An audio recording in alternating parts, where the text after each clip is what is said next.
کوئی بزرگ تھے، ان سے ان کے چاہنے والوں نے سوال کیا کہ فلاں عابد، اس کے بارے میں لوگ کوئی اچھی بات نہیں کرتے، طعنہ زنی کرتے ہیں، ان پہ بات کرتے ہیں، آپ ان کے بارے میں کیا رائے رکھتے ہیں؟ تو انہوں نے جو جواب دیا وہ بہت خوبصورت تھا اور یہ ضرب المثل بن گیا۔ گفت بولے، بر ظاہرش عیب نمی بینم و در باطنش غیب نمی دانم، کہ ان کے ظاہر میں تو میں کوئی عیب نہیں دیکھتا، اور جو ان کا باطن ہے اس کو میں اس لیے نہیں جانتا کہ میں کوئی غیب داں نہیں ہوں کہ میں یہ دعویٰ کروں کہ میں ان کے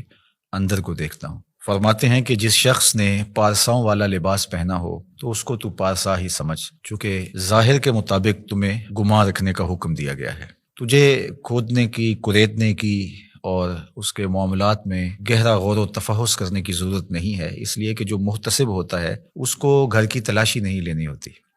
وہ تو جو چیز سامنے آتی ہے اس کے مطابق ہی اس کا احتساب کرتا ہے۔ تو اگر یہ ہمارے رویے اور ہمارا طرز زندگی اور ہمارا انداز معاشرت اس طرز پر آ جائے جو ہمارے بزرگوں کا طریق تھا کہ لوگوں کا جو ظاہر ہے اس کے مطابق ہی ہم ان پر کوئی حکم لگائیں، اور ہمیں لوگوں کے اندر اتر کے اور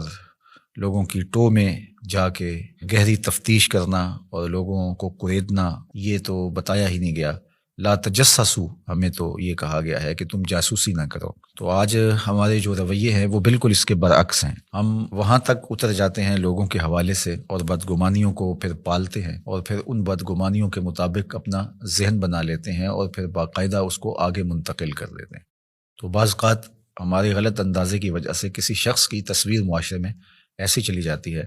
جو کہ اس کی حقیقی تصویر نہیں ہوتی۔ اگر وہ برا ہے بھی، اس کی عادات میں اور اس کے رویوں میں، اس کے طرز زندگی میں وہ چیز ہمیں دکھائی نہیں دے رہی، تو اس کا باطن اللہ کے سپرد ہے۔ ہمیں باطن ٹٹولنے کی ضرورت نہیں ہے، ہم تو حکم ظاہر پہ لگائیں گے۔ تو اس لیے شیخ سعدی شیرازی علیہ رحمہ نے، اللہ ان کی قبر پہ کروڑوں رحمتوں کا نزول فرمائے، انہوں نے اس حکایت کے اندر بزرگوں کا خوبصورت کردار بیان کیا ہے کہ تم لوگوں کے ظاہر پہ نظر رکھو، اور جو تمہاری رائے ہے وہ ان کے ظاہر کے مطابق ہی ہونی چاہیے، اور ان کو کرید کر کے اور ان کے معاملات کے اندر بہت آگے جا کر کے ان کو تلاش کرنے کی کوشش نہ کرو۔ ہمارے صوفیہ نے ایک بڑی خوبصورت بات کی ہے، وہ فرماتے ہیں کہ اگر تمہیں عیب دیکھنے کا شوق آ جائے تو اپنے اندر اتر کے دیکھ لو، کیونکہ تم جو دیکھو گے تمہارا اپنا ضمیر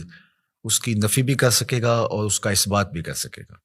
اور اگر تمہیں خوبی دیکھنے کا شوق ہے تو وہ دوسروں کے اندر دیکھو، دوسروں کے اندر خوبیاں دیکھو گے تو ان کے بارے میں تمہارا گمان اچھا ہوگا جس سے تم اجر پاؤ گے۔ اپنی خوبیاں دیکھنے لگو گے تو تکبر پیدا ہوگا، ریا پیدا ہوگی، اوروں کی خوبیوں سے ان کے بارے میں حسن ظن پیدا ہوگا جو نیکی ہے۔ تو جب خوبیاں دیکھنا چاہو تو پھر اوروں کی خوبیاں دیکھنے کی کوشش کرو، اور جب عیب ڈھونڈنے کا شوق آ جائے، تمہارے مزاج میں ہے کہ ہم نے کوئی عیب ہی تلاش کرنے ہیں، تو پھر اپنے اندر اتر کے اپنی کوتاہیوں کو، اپنے عیوب کو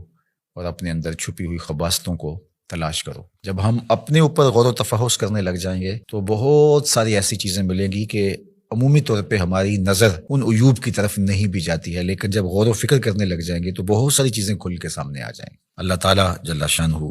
ہمیں توفیقات نصیب فرمائے، ہم خیر کی راہوں پہ رہیں۔